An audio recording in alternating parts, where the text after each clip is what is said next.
Lettre P. 2/2. Phlégéton. Dans les enfers, cet affluent de la Chéron roulait des flammes au lieu d'eau. Ce qui fait qu'on le nomme parfois pyriphlégéton, phlégéton de feu. Phlégia.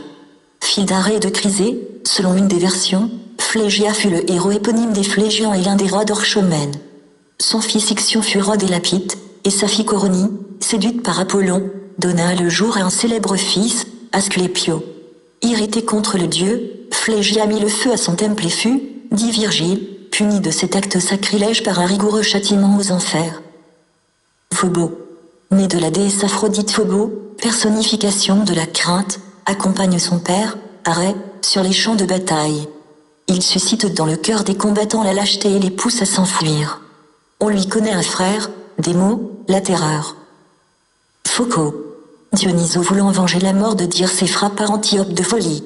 La malheureuse erra ainsi dans toute la Grèce jusqu'au jour où Phocos, un petit-fils de Sisyphe, la guérit de son mal et l'épousa en Phocide. Il fut enterré par les Phocidiens à Tithoréa, car un oracle avait prédit que cet acte de piété attirerait la fertilité sur tout le pays. Un autre Phocos était le fils d'Éaque et de la nymphe Psamatée, tandis que ses demi-frères, Télamon et Pélée, étaient les fils d'Éaque et d'Andéi. Ayant quitté sa patrie, Phocos conquit le pays, qui prit le nom de Phocide, épousa Astéria, dont il eut 2 filles, Chryso et Panopée. De retour auprès des siens, il fut tué par ses frères, jaloux de sa puissance et de sa gloire. On connaît également sous le nom de Phocos un Béotien qui avait décidé de marier sa fille Callirhoé à un jeune homme qui serait déclaré vainqueur à l'issue d'une joute d'armes. Les prétendants de la jeune fille tuèrent ce père trop exigeant, tandis que Callirhoé réussissait à s'enfuir et à se cachèrent. Quelque temps après, les Béotiens apprirent la nouvelle du meurtre et parvinrent à retrouver les assassins. Les coupables furent bientôt capturés et aussitôt lapidés. Phénix. Comme ses frères Cadmo et Cilix, Phénix fut envoyé par son père Agénor à la recherche de sa sœur Europe, enlevée par Zeus. Ne l'ayant pas trouvée, il passa d'abord en Libye, puis revint s'établir dans un pays sur la côte du Proche-Orient méditerranéen, qui, en son honneur, prit le nom de Phénicie. Un fils d'Amator et de Cléobulé ou d'Hippodamie porte aussi le nom de Phénix. À l'instigation de sa mère, il séduisit Phthia, une concubine de son père, mais fut maudit et chassé par celui-ci après avoir eu les yeux crevés.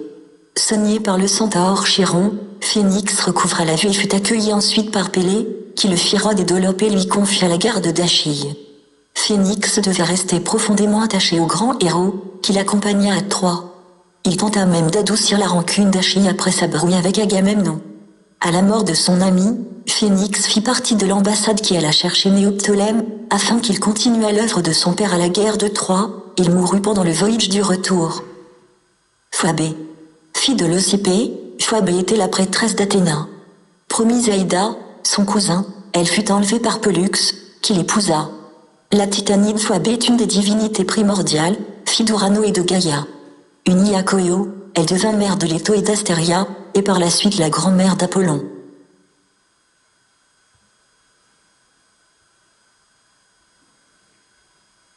Volo.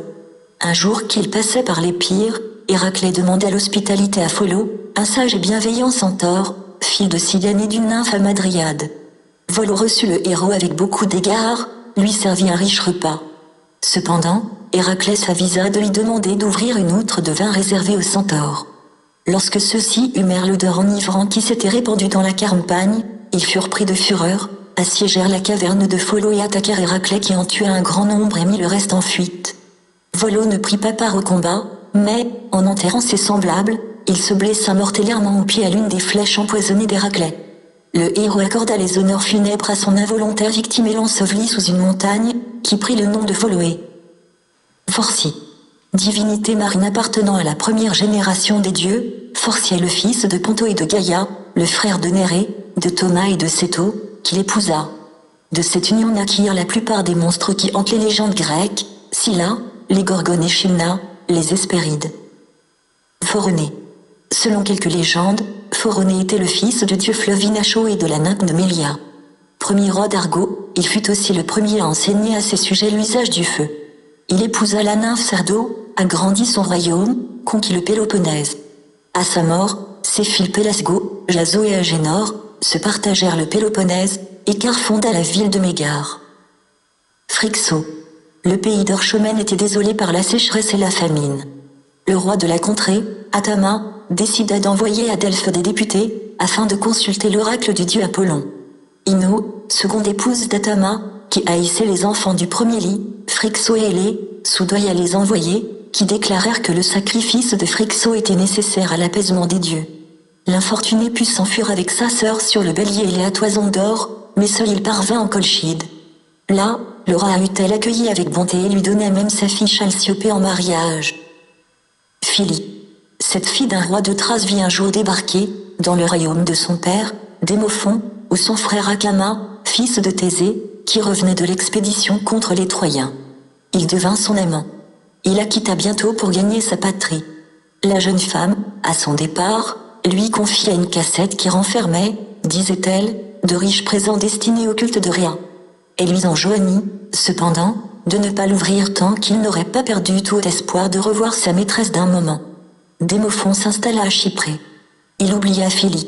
À la date qu'il avait fixée pour son retour en Thrace, Phili descendit par 9 fois sur le rivage de la mer pour scruter l'horizon. Aucune voile n'apparaissait. De douleur, elle se pendit. Le même jour, Démophon ouvrait la cassette. Un fantôme en sortit. Épouvanté, le jeune homme glissa du cheval sur lequel il était juché et tomba sur son épée, qui le perça. Selon une autre version de la même légende, Phili, après sa mort, fut métamorphosé en un amandier stérile. Seules les craintes d'un Démophon passionné et repentant avaient le pouvoir de le faire fructifier.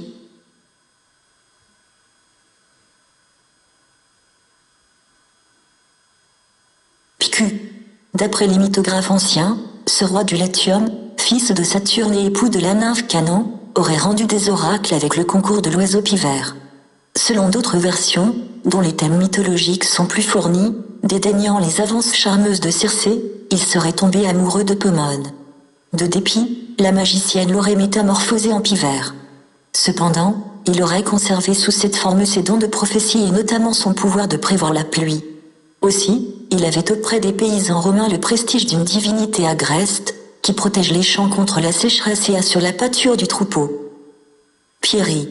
Région située au sud de la Macédoine, la Pierie était célèbre dans l'Antiquité pour le culte qu'on y rendait à Orphée et aux Muses, auquel on attribuait le surnom de Pierrides.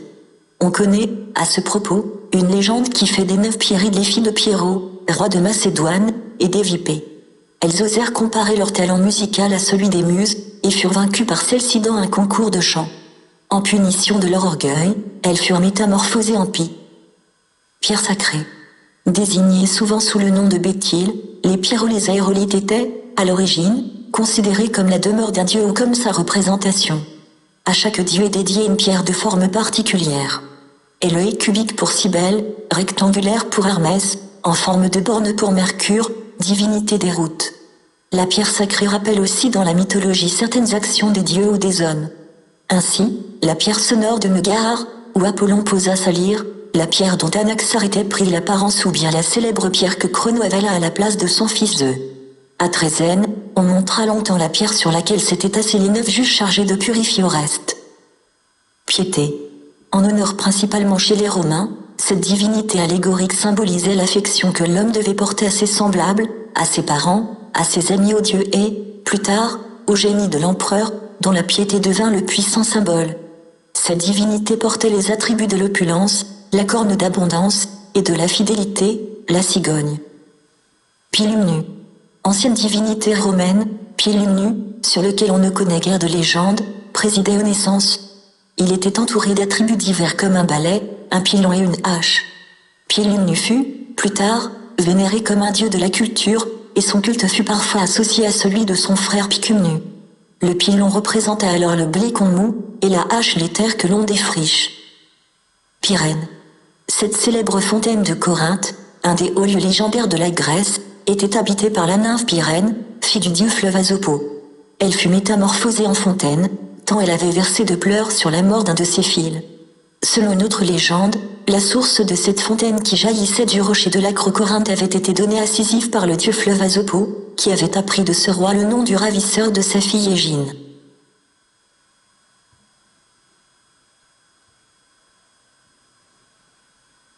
Pirito. Ce roi des Lapides en Thessalie, dans la légende, l'objet de deux versions différentes. Dans la première, il est le fils de Zeus, dans la seconde, celui de Diaédiction.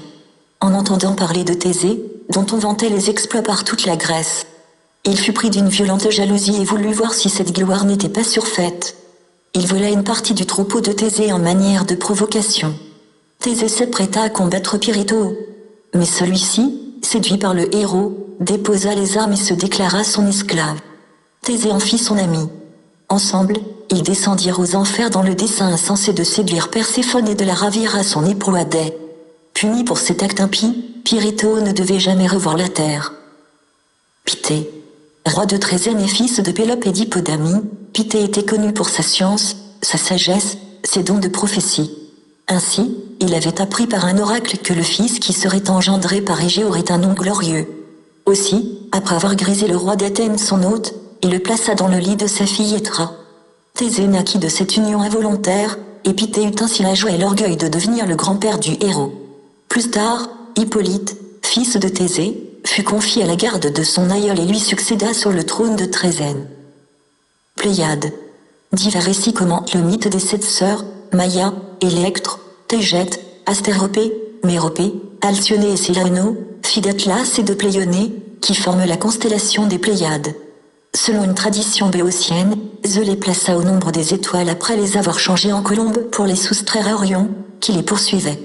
Toutefois, la tradition la plus courante veut que, désespérée du châtiment que Zeus infligea à leur père, elle se soit donné la mort et ait été changée en étoile.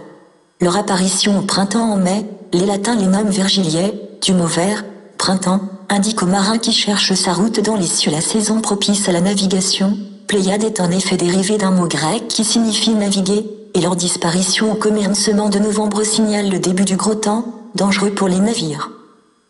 Pléionée. Fille d'Océan et de Thétie, Pléionée s'unit au géant Atlas et devint la mère des 7 Pléiades. Poursuivie pendant 5 ans par Orion, elle fut métamorphosée en étoile. Plistène. Fille de Pélope et d'Hippodamie, selon la version la plus courante de la légende, Plistène, selon d'autres versions, était le fils d'Atrée et l'époux d'Aéropée, et le père d'Agamemnon et de Ménéla. Une autre tradition prétend qu'il fut tué par son père, on ne sait rien de plus sur son existence. Pluto. S'étant rencontre aux noces de Cadmo et d'Harmonie, Jason et Déméter ses mères sur un champ labouré 3 fois. Un fils naquit de cette union, Pluto, qui personnifia la richesse. Zeus, dit-on, priva ce dieu de la vue, afin qu'il dispensât ses biens sains égards pour les mérites propres à chacun, aussi bien aux riches qu'aux pauvres, aux bons qu'aux méchants. Pluton. Ce dieu, dont le nom était dérivé du mot grec Pluto signifiant richesse, était la personnification divine de la fécondité de la terre, le garant de l'abondance des récoltes. On lui donnait aussi le nom de Dipater, père des richesses, et il était fréquemment associé au dieu Pluto. Divinité souterraine, Pluton devint bientôt un des surnoms d'Hadès, le souverain des enfers, et il prit un caractère redoutable, surtout chez les Romains. On lui sacrifiait des animaux au pelage sombre, brebis ou porcs noirs, et envoya à son courroux inflexible tous les condamnés à mort.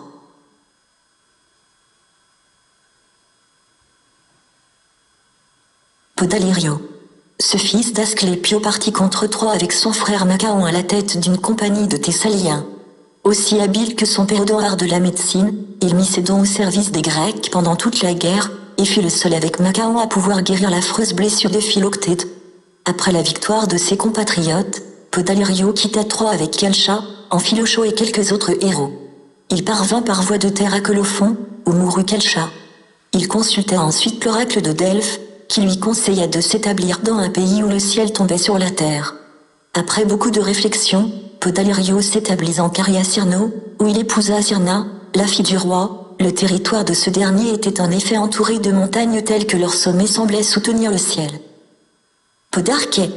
Quand Héraclès tua Laomédon, roi de Troie, et tous ses fils, il épargna cependant l'un d'eux, Podarché, qui avait pris parti pour lui.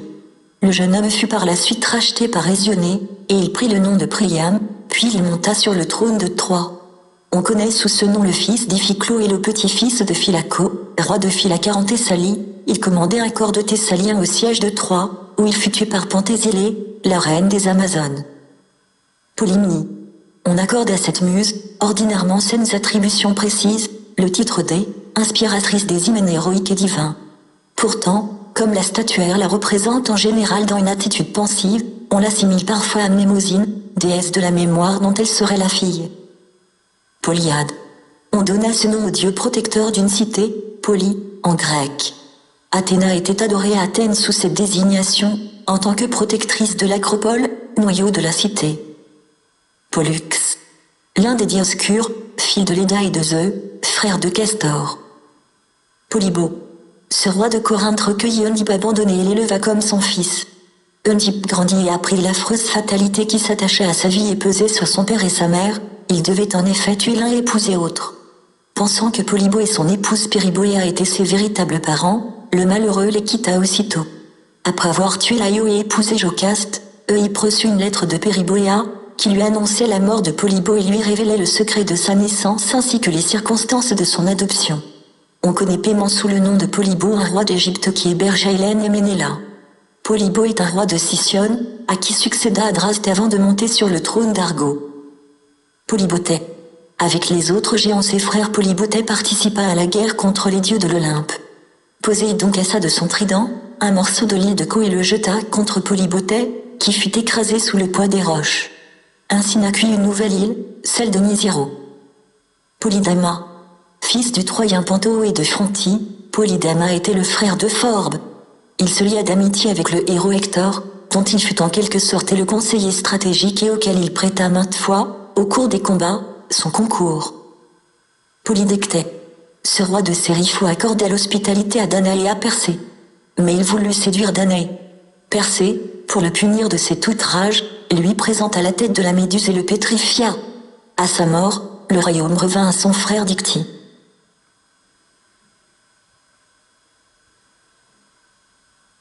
Polydoro. Fils de Cadmo et d'Harmonie, Polydoro succéda à son père sur le trône de Thèbes. Époux de Nyctéie, il eut un fils, Labdaco, grand-père d'Agdippe.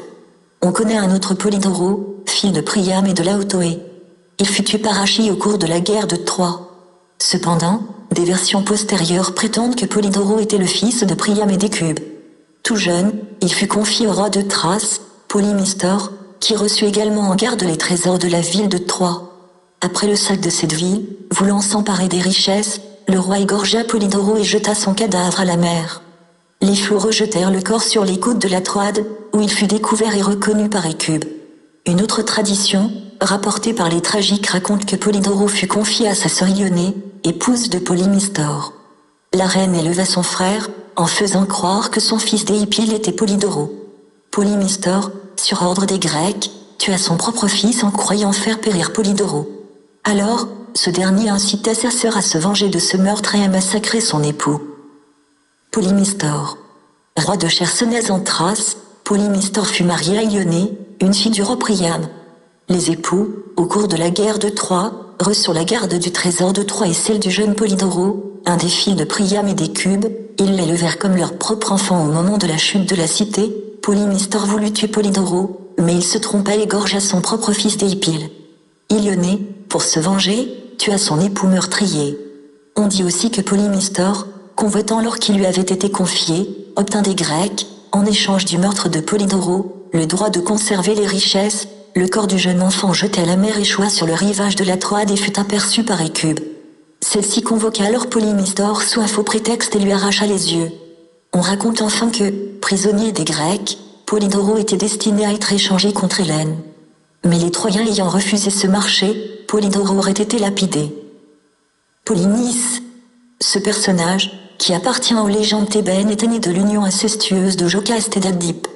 Il accepta, après avoir chassé son père, de partager le pouvoir avec son frère Éthéocle. Chacun régnant à tour de rôle inanimé comme Éthéocle refusait de céder sa place, Polynice s'enfuit de Thèbes et se réfugia auprès d'Adraste, le roi d'Argo, dont il épousa la fille Argia. Il n'avait pas pour autant abandonné ses prétentions au trône de Thèbes. Et il prépara une expédition contre son frère Parjure. Les Argiens, sous la conduite de Polynice, Tidée, Capanée, Parthénopéo, Hippomédon, Adraste et Amphiarao se présentèrent sous les murailles de Thèbes. Les deux frères, animés d'une haine inexpiable, se rencontrèrent alors en combat singulier et périrent tous les deux, comme le leur avait prédit leur père Oedipe dans sa malédiction. Éthéocle eut droit aux honneurs funèbres, mais le corps de Polynice, coupable d'avoir porté les armes contre sa patrie, fut abandonnée sans sépulture. Antigone s'attira la colère de Créon, nouveau tyran de Thèbes, pour avoir voulu ensevelir son frère. Ainsi, la race incestueuse d'Oedipe connut-elle jusqu'à sa disparition la haine et le malheur.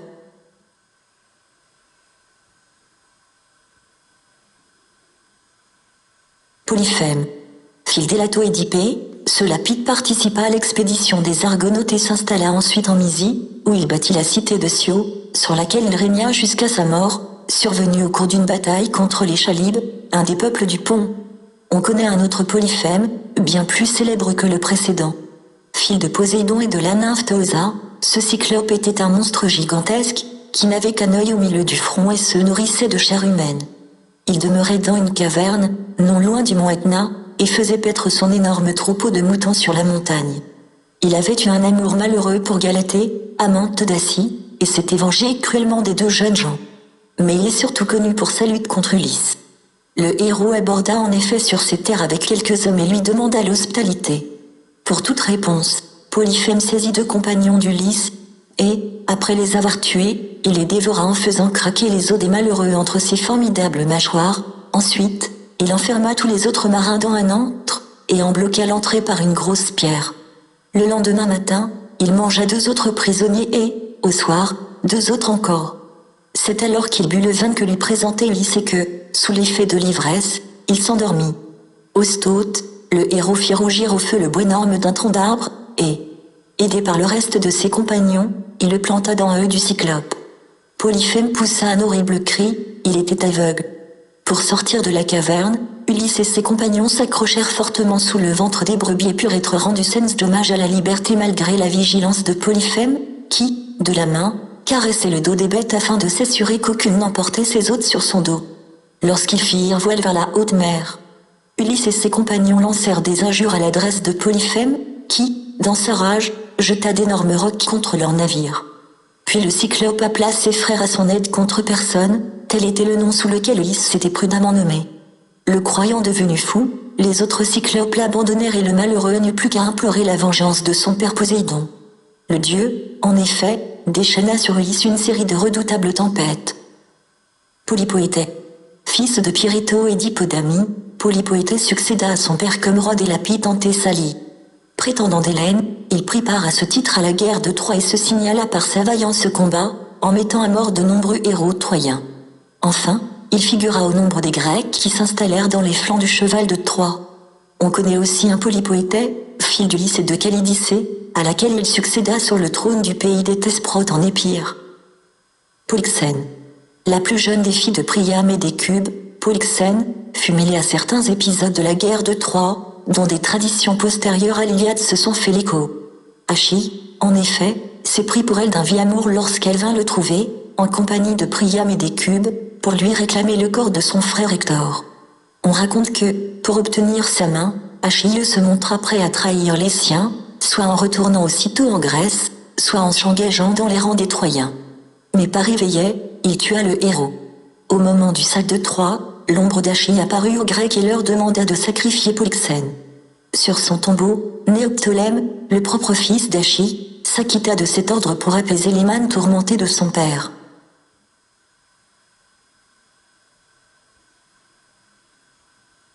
Polyxo. On connaît une Polyxo de Lemnos, qui conseilla à la reine Hypsipyle dont elle était la nourrice d'accueillir les Argonautes, afin que la race des Lemniens ne s'éteignît pas. Une autre Polyxo est l'épouse de Nyctée, à qui elle donna une fille, Antiope. La plus célèbre Polyxo était la veuve de Tlépolème, fille d'Héraclète, qui, à la tête d'un contingent rhodien, avait péri devant Troie. Folle de douleur, Polyxo voulut se venger de la mort de son époux. Hélène, femme de Ménéla, lui ayant demandé hospitalité, elle la reçut comme une amie, mais la rendant responsable de la guerre de Troie, elle déguisa ses servantes en Érynie. Hélène, tourmentée sans cesse, et à demi folle, finit par se pendre. Pomone. Cette nymphe étrusque des fruits et des fleurs, annexée par la religion romaine, a été chantée par les poètes, qui lui ont attribué de nombreux amours avec les divinités agrestes et rustiques, notamment avec Picu, Sylvain et Vertumne. Ovide nous dit qu'elle fut l'épouse de ce dernier et que leur fidélité immortelle leur permit de vieillir et de rajeunir sans cesse à l'image du cycle des saisons et de la maturation des plantes et des fruits. Assise sur un grand panier de fleurs et de fruits. Pomone tient des pommes et un rameau. Les poètes la chantent couronnée de pampres de raisins, tandis qu'elle verse les fruits d'une corne d'abondance. Ponto. Mentionné par Hésiode, Ponto est la personnification de la mer, de ses flots comme de ses abîmes. Il a été enfanté par Gaïa, s'est ensuite à sa mère, qui donna, de ce fait, naissance aux forces multiples de l'océan, Néré, Forci, Céto, Thomas. Toutefois, Ponto n'est le sujet d'aucune œuvre d'art, et on ne lui connaît aucune légende propre. Pour les anciens, son nom désignait seulement la mer Noire. Porphyrion. Ce géant fit la guerre aux dieux de l'Olympe, entassant jusqu'au ciel rocher sur rocher. Puis il tenta d'étrangler Héra et de lui faire outrage. Zeus, pour punir l'impudent, le renversa d'un trait de foudre, et Héraclès l'acheva d'une flèche. Portunu. Comme le dieu Janu, cette très archaïque divinité romaine protège, à l'origine, les portes, les passages et les entrepôts de blé. Plus tard, elle patronne les ports et, spécialement, le port de Rome, sur le Tibre. Assimilée par les Romains au dieu grec Palémon, Portunu avait pour mère Mathématuta, elle-même identifiée avec la déesse Leucotée, mère de Palémon.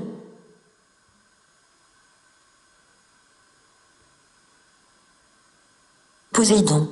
Fils de Chronoïria, Poséidon, dieu de la Méditerranée, fut élevé par les Telchines. Célèbre, comme tous les dieux de l'Olympe, par ses amours avec les immortels, tels Déméter ou Amphitrite, son épouse légitime, ou même avec des monstres comme Méduse, il engendra surtout des créatures néfastes, telles les Cercopes, les Aloades, Chrysaor ou le Cyclope Polyphème. Il se mêla souvent des affaires des mortels, avec Apollon, il participa à la construction des murailles de Troie, il chercha en vain à ravir à Athéna la suprématie sur l'Attique, et, furieux d'avoir été joué, il frappa de son trident la roche de l'acropole d'Athènes, qui en portait encore la trace à l'époque historique. Il disputa saine succès à Hélios-la-ville de Corinthe, et à Iracèle d'Argo. Au cours de la guerre de Troie, il prit le parti des Grecs par rancune contre les Troyens, qui ne s'étaient pas acquittés de leurs dettes lorsqu'il construisit leurs murs. Il consentit cependant à protéger Énée, en le dérobant à la vue d'Achille, qui s'apprêtait à le tuer. Dieu des tremblements de terre et dieu de l'élément liquide, dont la représentation la plus impressionnante est la mer dans son immensité et sa puissance sauvage, Poséidon réside au fond des eaux. Parfois, il sort de son palais sur un char attelé de chevaux aux couleurs d'algues et d'écume, pour diriger les mouvements des flots, apaiser ou susciter les tempêtes, en frappant la mer de son trident, hurlant des ordres de son énorme et profonde voix. Les marins le vénèrent et l'implorent afin d'obtenir une bonne traversée. Son pouvoir s'étend non seulement sur l'élément marin, mais aussi sur les eaux douces et les nymphes. Ainsi, il concourt, en dissipant l'humidité, à la fertilité des champs, et il est souvent considéré comme une divinité agraire. Poto. Fils d'Aphrodite, Poto personnifie, avec Héros, auquel il est souvent assimilé, le désir amoureux. Il ne possède aucune légende propre. Præneste. Cette très ancienne ville latine fut fondée par Kékulu, fils de Vulcain. On attribue également l'origine de Præneste à Télégono, fils d'Ulysse et de Circé. Cette cité latine acquit une grande renommée, grâce au temple consacré à la déesse Fortune, devant laquelle on venait jeter les dés afin d'interroger les sorts. Prétendants. Dans la mythologie, les prétendants sont des héros qui sollicitent la main d'une jeune fille, souvent d'ascendance royale. Ces prétendants sont souvent astreints à concourir soit dans des jeux, soit dans des courses de chars, soit dans des tirs à l'arc, avant d'être choisis pour époux. Ce fut le cas des prétendants d'Hippodamie, fille du roi Onomao, qui, vaincus, eurent tous la tête tranchée. Seule Pélope, grâce à une ruse, put épouser la jeune fille. Cependant, dans l'Iliade, les prétendants d'Hélène n'eurent pas à se livrer à d'aussi périlleuses actions. Au nombre d'une centaine, ils comptaient parmi les plus célèbres héros de l'Antiquité. Sur le conseil d'Ulysse, Pindare obligea les prétendants à jurer que, quel que fût l'élu, tous s'engageraient à l'avenir à porter secours au futur époux à Hélène, si l'un ou l'autre venait à être outragé. Aussi, quand Paris enleva Hélène, tous les prétendants gagnèrent Troie pour une expédition punitive. On connaît enfin, dans la légende racontée par l'Odyssée, les prétendants de Pénélope, qui affirmaient qu'Ulysse était mort et pressait Pénélope de choisir parmi eux un nouvel époux. Ils avaient envahi le palais du roi d'Ithaque, pillaient ses richesses et se livraient saines retenues aux festins et aux orgies. À son retour de la guerre de Troie, Ulysse, sans se faire reconnaître, suggéra que Pénélope fût unie à celui qui serait capable de tirer avec son arc. Aucun des prétendants ne réussit, excepté le héros, qui, aidé de Télémaque, tua tous ses rivaux.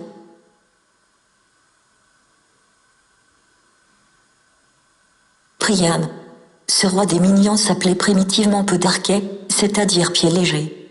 Il était le fils de Laomé domptu par Héraclès pour avoir refusé le prix convenu en échange de la délivrance de sa fille Ésionée. Épargné parce qu'il avait été le seul à soutenir Héraclès contre son père, il fut racheté par sa sœur et prit alors pour nom Priam, celui qui a été vendu. Il monta sur le trône de Troie, épousa Arisbe puis, en seconde noces, Écube. Selon Homère, il fut le père de nombreux enfants qui, presque tous, jouèrent un rôle éminent au cours de la guerre de Troie, Hector, Paris, Déiphobo, Cassandre, Créuse, Laodicée, Héléno, qu'il vit périr à peu près tous. Tout jeune encore, Priam soutint les Phrygiens dans un combat contre les Amazones, mais il était d'un âge avancé lorsqu'éclata la guerre de Troie, et l'Iliade raconte qu'il ne prit pas une part active à la guerre. Il consentait à présider les conseils, mais ce Hector décida du déroulement des opérations. Il a, en fait, un rôle pathétique à la fin de l'Iliade, au moment où il supplie Achille de lui rendre le corps de son fils Hector. La douleur d'un père et l'émotion du vainqueur ennemi, l'une et l'autre confondues dans les mêmes et fatals malheurs de la guerre, donnent au texte de l'Iliade et au personnage de Priam un puissant relief. Lorsque Troie fut envahie par les Grecs, le roi se réfugia avec Écube au fond de son palais enserré à l'autel de Zeus. Mais le dieu suprême ne pouvait rien faire en faveur du malheureux souverain, qui fut égorgé par Néoptolème. Priap. Ce dieu Ithyphallique est, selon la tradition la plus courante, le fils de Dionyso et d'Aphrodite. Héra, qui était jalouse de sa mère, le rendit difforme à sa naissance.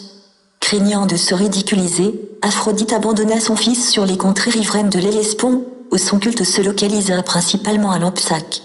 Divinité de la fécondité, tant par son emblème, le phallus, que par sa parenté, Priap assure la reproduction des troupeaux de moutons et de chèvres, la naissance des abeilles, la pousse des raisins, et il est adoré par le peuple rustique des bergers des Boras de l'Hellespont. Son culte se répandit en Italie, où il obtint une grande faveur. Priap fut assimilé un certain nombre de divinités à Grèce, et, notamment, au dieu Pan. On plaçait dans les vergers et les jardins une pierre phallique pour favoriser la floraison et la fructification. Procné. La légende de cette fille du roi d'Athènes Pandion est inséparable de celle de Philomèle, sa sœur. Mariée en effet à Thérée, roi des Thraces, qui était venu au secours de son père au cours d'une guerre, elle eut de lui un fils, Iti. Thérée ayant séduit Philomèle, Procné décida de se venger d'une façon exemplaire. Elle tua son fils, découpa ses membres, les fit bouillir dans une marmite pour ensuite les servir en repas à son mari. Puis, lorsqu'il eut dégusté le plat, elle lui annonça la vérité. Elle eut le temps de fuir avec sa sœur, mais Thérée, fou de douleur, se mit à leur poursuite, et il allait les rattraper lorsque les deux sœurs supplièrent les dieux de les épargner. Elles furent toutes deux changées en oiseaux, Procné devint ainsi un beau rossignol et Philomèle une gracieuse hirondelle. Procré. L'une des filles du roi d'Athènes, Érectée, Procrie, fut tuée involontairement par son époux, Céphale. Procruste ou Procuste. Celui qui étire, tel est le surnom du brigand d'Amasté au Polypémon. Procruste possédait le lit. Il forçait les voyageurs de grande taille à s'étendre sur le plus petit et ceux de petite taille à s'allonger sur le plus grand. Au premier, il coupait les membres, au second, il étirait les bras et les jambes. Thésée mit fin aux féroces exploits de Procruste et lui fit subir le même supplice.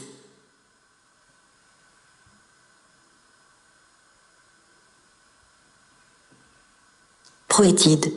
Fille de Proéto, roi de Tirynthe, Iphianassa, Iphinoé et Lysipée portaient le nom patronymique de Proétide. Héra les frappa de folie, parce qu'elles avaient comparé leur beauté à celle de la déesse, osant même affirmer que la leur était supérieure. Se croyant devenues des vaches, elles erraient en beuglant par les champs.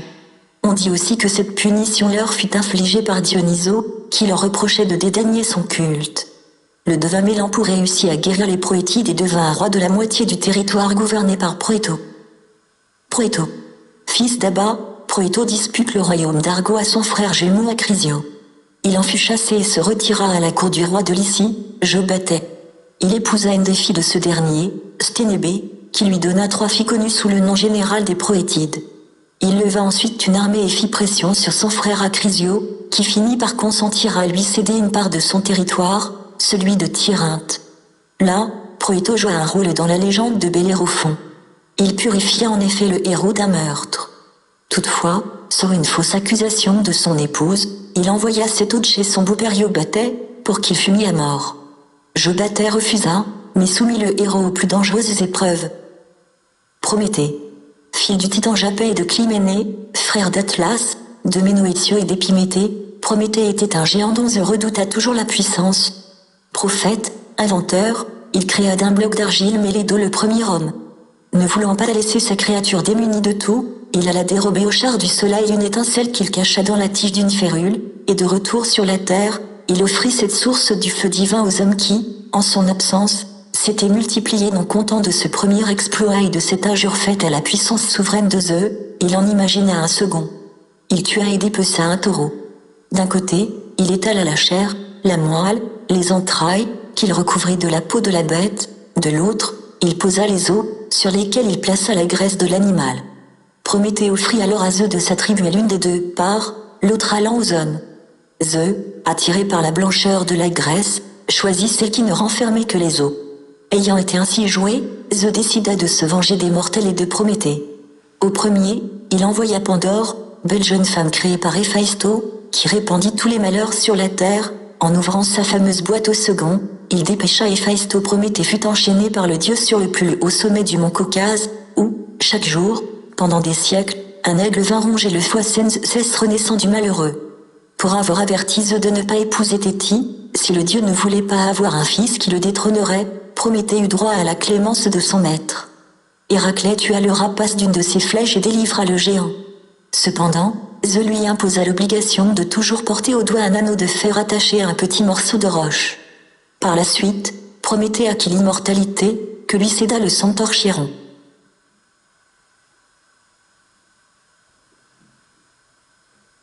Proserpine. Divinité romaine, Proserpine étendait, à l'origine, sa protection toute particulière sur la germination des plantes. Bientôt assimilée à la Perséphone grecque, elle devint l'épouse de Pluton et la reine des enfers. Protée. Fille de Poséidon et de Théti, Protée est une divinité secondaire de la mer, chargée de garder les troupeaux de phoques qui appartiennent à son père. Selon Homère, il résidait dans l'île de Pharo, non loin du fleuve Égyptu. Virgile place sa résidence dans l'île de Carpato, entre la Crète et Rhodes. Il était surtout célèbre par son pouvoir extraordinaire de divination. Son père le lui avait accordé, en récompense des services qu'il en recevait. Il savait parfaitement indiquer ce qui fut, ce qui est, ce qui doit être. Mais ce vieillard de la mer, peu aimable, se refusait toujours à proférer ses prédictions. Cependant, quiconque souhaitait apprendre de lui l'avenir n'avait qu'à venir le trouver vers midi, heure de sa sieste, et à le charger de chaînes. Surpris et furieux, Protée se métamorphosait en une série de monstres, tout plus effrayants les uns que les autres. Ils prenaient même l'apparence insaisissable de l'eau et du feu. Cependant, si le consultant tenait bon et ne s'effrayait pas, il reprenait sa forme première et consentait à parler. C'est ainsi que Protée apprit à Ménéla par quels moyens il pourrait retourner dans sa patrie, et que, grâce à ses conseils, Aristée put repeupler ces ruches détruites par les Dryades. Protézila. Protézila appartient aux légendes de la Thessalie, pays où il est né du mariage d'Iphiclo, roi de Thessalie, et d'Astioché. Prétendant d'Hélène, il partit pour Troie à la tête de 40 vaisseaux, après avoir épousé Laodamie, fille d'Acaste, de la famille de Jason. Comme un oracle avait prédit que le premier guerrier grec qui toucherait le sol d'Asie serait tué sur le champ, personne n'osait descendre à terre. Protézila se dévoua et périt sous les coups d'Hector. Son épouse inconsolable obtint qu'il revînt quelque temps du séjour des morts, et, lorsqu'il y retourna, elle le suivit. Prudence. Comme c'est le cas pour toutes les divinités allégoriques romaines, les caractères et les attributs de Prudence sont mal définis. On la représente généralement sous les traits d'une femme au double visage, l'un tourné vers le passé, l'autre orienté vers l'avenir. Elle fut, à une époque tardive, identifiée avec Métis, la première épouse de Zeus.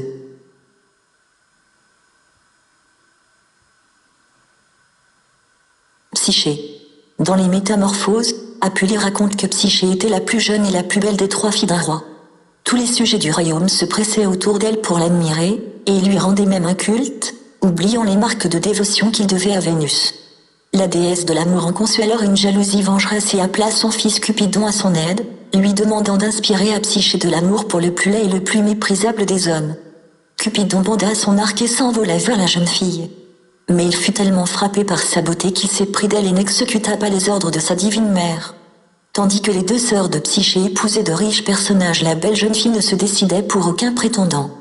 Fort soucieux, le roi son père consulta l'oracle d'Apollon, qui lui ordonna de vêtir sa fille de noir et de l'accompagner en haut d'une colline, où un serpent y deviendrait s'unir à elle. Malgré son désespoir, le roi exécuta les ordres des dieux et abandonna Psyché. Alors s'éleva un doux vent, et le souffle de Zéphyr transporta la jeune fille dans les airs pour la déposer saine et sauve sur une moelleuse prairie odoriférante, où elle s'endormit. Le lendemain, lorsqu'elle ouvrit les yeux, elle se trouvait dans le jardin enchanté d'un palais d'or et d'argent incrusté de pierreries.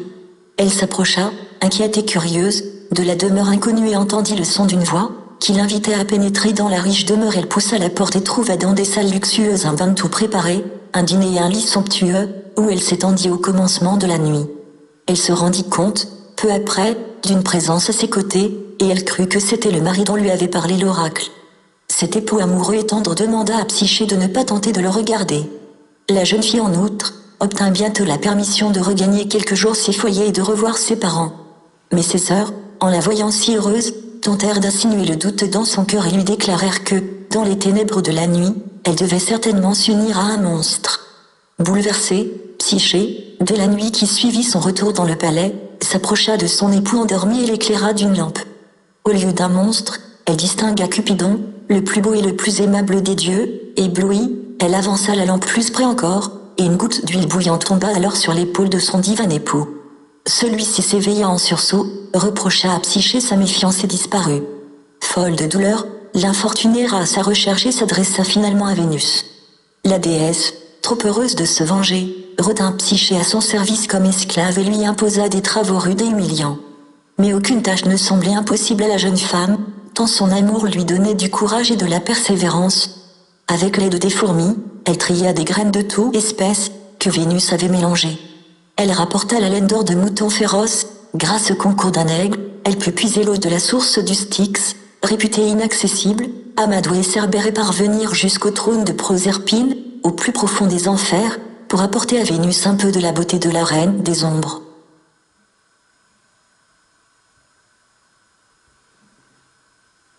Suite de Psyché. Cependant, la curiosité devait la perdre une seconde fois.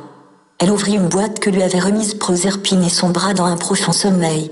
Pendant ce temps, enfermé dans le palais de sa mère, Cupidon mourait d'amour pour la belle Psyché, jusqu'au jour où il réussit à s'envoler par une des fenêtres de la demeure, et, lorsqu'il eut retrouvé son épouse endormie, il l'éveilla d'une légère piqûre de ses flèches. Devant tant d'amour, Vénus ne resta point insensible. Mercure ravit Psyché à la terre et la déposa dans le palais des dieux, où elle but l'ambroisie et le nectar, qui lui conférèrent l'immortalité. Ainsi, pour toujours, elle put rester unie à l'amour. Le sang du conte éclair. Psyché est le symbole de l'âme humaine purifiée par les passions et les malheurs, et préparée à jouir, dans l'amour, d'une félicité éternelle. Ptérella. Électrion, roi de Mycène, reçut un jour la visite des filles du roi Ptérella, qui revendiquèrent le trône de la cité parce qu'il avait appartenu autrefois à leur aïeul Mystor. Électrion refusa de céder à cette requête, et, à sa mort, ce fut son neveu Amphitryon qui se chargea de mener une expédition contre Ptérella. Mais Poséidon, père de Ptérella, avait placé sur la tête de son fils un cheveu d'or qui le rendait immortel. C'est alors que la fille du roi, Cométo, s'éprit d'Amphitryon et décida de trahir sa patrie. Elle coupa le cheveu de son père, qui mourut sur le champ. Horrifié par ce crime, qui lui avait pourtant rendu service, Amphitryon condamna Cométo à mort pour parricide. Purification. Inconnue d'Homère, cette pratique religieuse fut introduite, dit-on, par Apollon, quand le dieu eut tué le serpent Python. En effet, tout meurtre, même celui d'un monstre ou d'un criminel, constituait une souillure qui nécessitait une purification. Apollon se rendit alors en Thessalie et se baigna dans les eaux du fleuve Tempé. De même dans la mythologie, les héros coupables d'assassinat ou de sacrilège devaient s'exiler et chercher par tous les moyens à se purifier, afin d'apaiser les divinités infernales. En général, cette purification leur était accordée par un roi du pays voisin, et, si le meurtrier était repentant, il était aussitôt pardonné par les dieux. Pygmalion, roi de Tyr, qui figure parfois dans la généalogie de Didon. Roi légendaire de Chypré et sculpteur réputé. Pygmalion s'était voué au célibat et avait reporté l'amour dont il se frustrait sur une statue de jeune fille dont il était l'auteur. Il supplia Aphrodite de lui procurer une femme qui ressemblât à son œuvre. La déesse anima la statue, et Pygmalion put épouser Galatéa qu'il avait, en quelque sorte, créée. De cette union naquit Paphos, fondateur de la cité chypriote qui porte son nom, ville où devait s'élever un sanctuaire fameux d'Aphrodite. Pygmée. L'Iliade parle des Pygmées comme d'êtres humains d'une taille minuscule qui habitaient le sud de l'Égypte, sans doute l'Éthiopie actuelle. Un jour, un Pygmée fut changé en cigogne par Héra, il avait négligé les soins de son culte. Devenu oiseau, il tenta plusieurs fois de venir enlever son fils. Les Pygmées le repoussèrent. Depuis lors, les cigognes devinrent leurs ennemis irréductibles. Une autre légende relative aux Pygmées met en scène Héraclès. Toujours prêt à combattre plus grand qu'eux-mêmes, ils montèrent un jour à l'assaut d'Héraclès, qui s'était endormi de fatigue après sa lutte contre Anté. Mais le héros s'éveilla et, les enveloppant d'un seul geste dans sa peau de lion, les réduisit à l'impuissance et les porta au palais d'Oristée.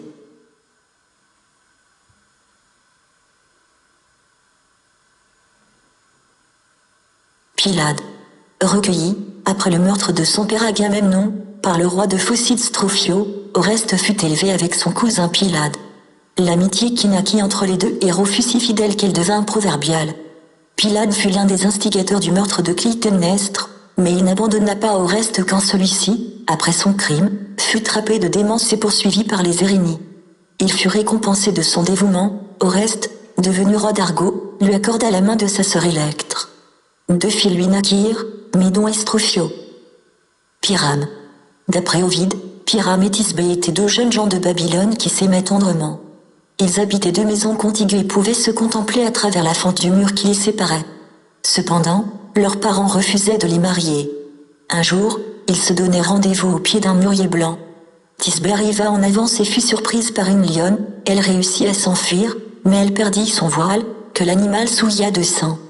Pyrame, lorsqu'il arriva au rendez-vous, trouva le voile ensanglanté et crut que Thisbé avait été dévoré. Ne pouvant survivre à cette idée, il se perça d'une épée au pied du mûrier blanc, dont les fruits devinrent aussi rouges que le sang. Thisbé, qui revenait, découvrit le corps inanimé de son amant et se tua de désespoir. Suivant une autre relation de la légende, plus ancienne et moins ornée, Thisbé, enceinte des œuvres de Pyrame avant son mariage, toute honteuse, se suicida, et son amant la rejoignit dans la mort. Pyrrha. Fille d'Épiméthée et de Pandore, Pyrrha fut l'épouse de Deucalion, un des tout premiers héros. Grâce à sa grande piété, elle échappa, ainsi que son mari, au déluge universel et devint la mère d'un nouveau genre humain en l'encens, imité par Deucalion, des pierres qui se transformaient respectivement en femmes et en hommes. Pyrrho. On emploie parfois le nom de Pyrrho, le roux, à la place de celui de Néoptolème, fils d'Achille de Déidamie, sans doute parce que ce héros de la guerre de Troie avait les cheveux roux. Pythie. Exclusivement attachée à l'oracle de Delphes, la Pythie était choisie à l'origine parmi les plus belles et les plus chastes jeunes filles de la ville. Cette fonction fut, par la suite, réservée à des femmes d'âge mûr. Assise dans un temple sur un trépied, au-dessus d'une crevasse d'où s'échappaient des vapeurs imprégnées en quelque sorte de l'esprit d'Apollon, la Pythie entrait dans une façon de transe hystérique et prononçait alors des paroles incohérentes, qui exprimaient la vie du dieu. Interprétées par des prêtres, les réponses de la Pythie étaient transmises aux consultants, qui pouvaient ainsi connaître l'avenir de leurs projets et leur destinée. Python. Lorsqu'Héra apprit que Léto était enceinte des œuvres de Zeus, elle demanda à la terre d'enfanter un monstre, Python chargé de poursuivre Léto sans relâche. Pourtant, grâce à Poséidon, Léto réussit à ce que cachèrent et accoucha d'Artémie et d'Apollon. Ce dernier, en 4 jours, parvint à la taille adulte. Il se rendit à Delphes et rencontra, au pied du mont Parnasse, le serpent Python, qui avait tant persécuté sa mère. Il le pourchassa, pénétra sa suite dans le temple où siégeait l'oracle de la terre-mère et le perça de ses flèches.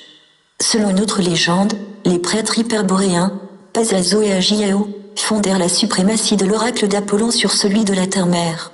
En souvenir de cette victoire, Apollon fonda les jeux pythiques et prit lui-même le surnom de Pythien.